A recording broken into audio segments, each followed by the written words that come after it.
नमस्ते, मेरा नाम है शुभम और आप देख रहे हैं real story with Shubham YouTube channel को। इस चैनल पर बहुत ही ज़्यादा इन्फॉर्मेटिव कंटेंट्स आते रहते हैं। अगर अभी तक सब्सक्राइब नहीं किए तो जल्द से कर लें। आज का जो हमारा टॉपिक है वो है इंडियन कोचिंग सिस्टम। दोस्तों, हिंदुस्तान में तकरीबन 25 करोड़ से ज़्यादा स्कूल गोइंग स्टूडेंट्स हैं। इनमें से तकरीबन 7 से 8 करोड़ बच्चे प्राइवेट कोचिंग लेते हैं। अब आप बोलेंगे कोचिंग लेने में हर्ज क्या है, अभी समझ आ जाएगा। लेकिन पहले मैं आपसे एक क्वेश्चन पूछना चाहूँगा।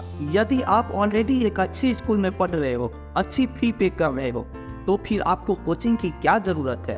ये क्वेश्चन पहले तो आप खुद से पूछिएगा। आपको ये बात सुनकर थोड़ी हैरानी होगी कि भारत में जो मिडिल क्लास की फैमिली है, उनकी तकरीबन ऑन एन एवरेज 12 से 15% की जो इनकम होती है वो सिर्फ कोचिंग सेंटर में ही चली जाती है। ये जो अभी मैंने आपको रेशियो बताया वो तो मिनिमम है, मैक्सिमम तो 33 to 50% तक जाती है।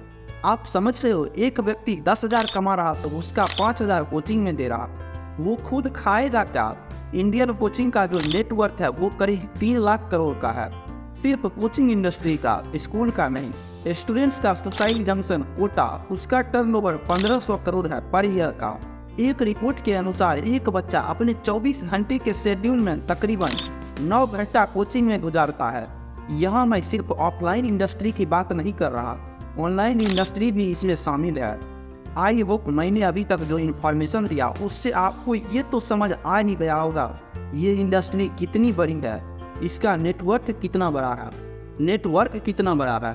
अब आपके मन में एक ही सवाल आ रहा होगा, भाई समझ आ गई, यह इंडस्ट्री इतना पैसा कमा रही, इतना बड़ा नेटवर्क है, इतना बड़ा नेटवर्क है, इतने लोग इसमें जा रहे हैं, लेकिन उससे हमको क्या लेना है?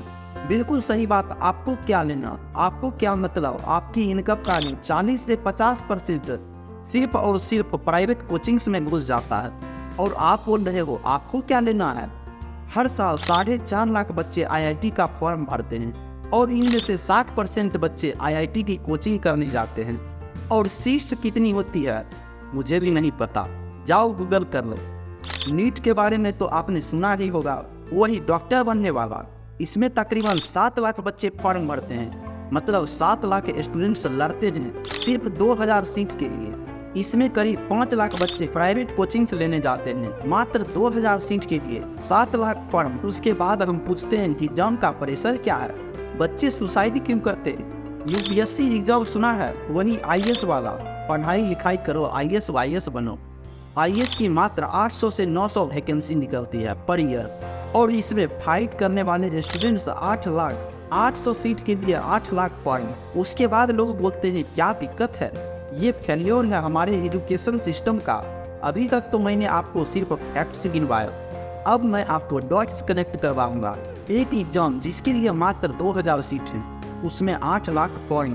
अब 8 लाख लोगों में 5 लाख प्राइवेट कोचिंग कर रहे हैं। उन 5 लाख में अगर एवरेज भी लो तो 20 से 30 हज़ार लोग ऐसे हैं जो मिडिल क्लास फैमिली से आते हैं। एक मिडिल क्लास फैमिली अपनी इनकम का 20 से 30% बच्चे की पढ़ाई में प्राइवेट कोचिंग में स्पेंड कर रहा, और उसको स्पेंड करने के बाद अगर वो बच्चा उस एग्ज़ाम को क्रैक नहीं कर पा रहा तो उसमें गलती किसकी है? आज की डेट में NEP आ चुकी है, नेशनल एजुकेशन पॉलिसी। ये NEP लागू कब होगी? इसको आए हुए भी 3 साल हो गए। ऐसा नहीं है, ये कोचिंग्स वाले आपके ऊपर जो प्रेशर बनाते हैं वो सिर्फ हम लोगों को ही दिखता है, ये इंडियन कोर्ट को भी दिखता है। Indian court already Indian government को बोल चुका है इन कोचिंग्स को मॉनिटर करो किस तरीके से फी ले रहे हैं, लेकिन हमारी गवर्नमेंट ने इसके ऊपर कोई एक्शन नहीं लिया। इस इंडस्ट्री में एक बहुत ही अच्छा प्लान चलता है, स्कॉलर प्लान। अगर आप अच्छा परफॉर्म करेंगे तो हम आपको स्कॉलरशिप देंगे।